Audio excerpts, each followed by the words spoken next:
জুলাই আগস্টে ছাত্র জনতার অভ্যুত্থানে কর্তৃত্ববাদী সরকারের পতন হয়। এর ফলে দেশের আর্থিক খাতে সংস্কারের সুযোগ তৈরি হয়েছে। তারই প্রেক্ষিতে 3টি টাস্ক ফোর্স গঠন করা সহ সুশাসন প্রতিষ্ঠায় কাজ করে যাচ্ছে বাংলাদেশ ব্যাংক।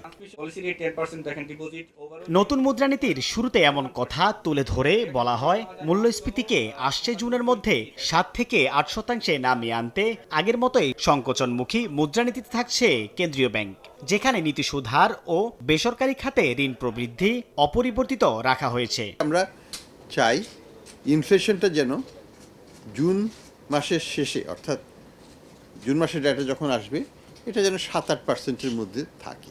মুদ্রানীতিতে বলা হয়, বৈশ্বিক অর্থনৈতিক প্রবৃদ্ধি ঊর্ধ্বমুখী থাকায় বাংলাদেশের রফতানি ও রেমিটেন্স আয় বাড়বে। আর আন্তর্জাতিক বাজারে খাদ্যপণ্যের দাম কমা, দেশে বোরোসহ কৃষি পণ্যের উৎপাদন ভালো হওয়া এবং মুদ্রা বিনিময় হারের স্থিতিশীলতা ধরে রেখে মূল্যস্ফীতিকে কমিয়ে আনা হবে বলে জানান গভর্নর। এরিয়াসটাও সেটেল হয়ে গেছে অনেকাংশে, কাজে নতুনভাবে আমাদের বড় রকমের কোনো চাপ এক্সচেঞ্জ রেটের উপর আমরা পড়বে না। এক্সচেঞ্জ রেটের উপর চাপ যদি না পড়ে, তাহলে আমাদের ডিমান্ড ম্যানেজমেন্ট পলিসি সাপোর্টে আমাদের ইনফ্লেশনটা আস্তে আস্তে কমে আসবে। নিউ সানসিল্ক ব্ল্যাক শাইন, নজর কাড়া শাইন চুলের নাম্বার 1 চয়েস।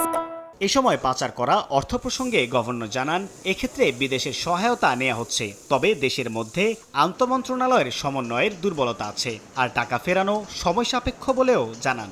আমরা অ্যাসেট রিকভারির ব্যাপারে আমরা বড় রকমের উদ্যোগ নিয়েছি।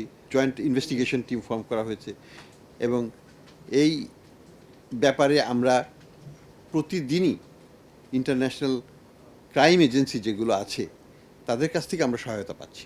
মধ্যপ্রাচ্য সহ বিভিন্ন আঞ্চলিক সংঘাত, বৈশ্বিক ঋণের বাজারে টালমাটাল পরিস্থিতি ও কিছু দেশ বাণিজ্য সংরক্ষণ নীতি গ্রহণ করার মতো চ্যালেঞ্জগুলো বাংলাদেশের সামনে আছে বলে মুদ্রানীতিতে তুলে ধরা হয়। ধন্যবাদ। সাইফুল ইসলাম, সময় সংবাদ, ঢাকা।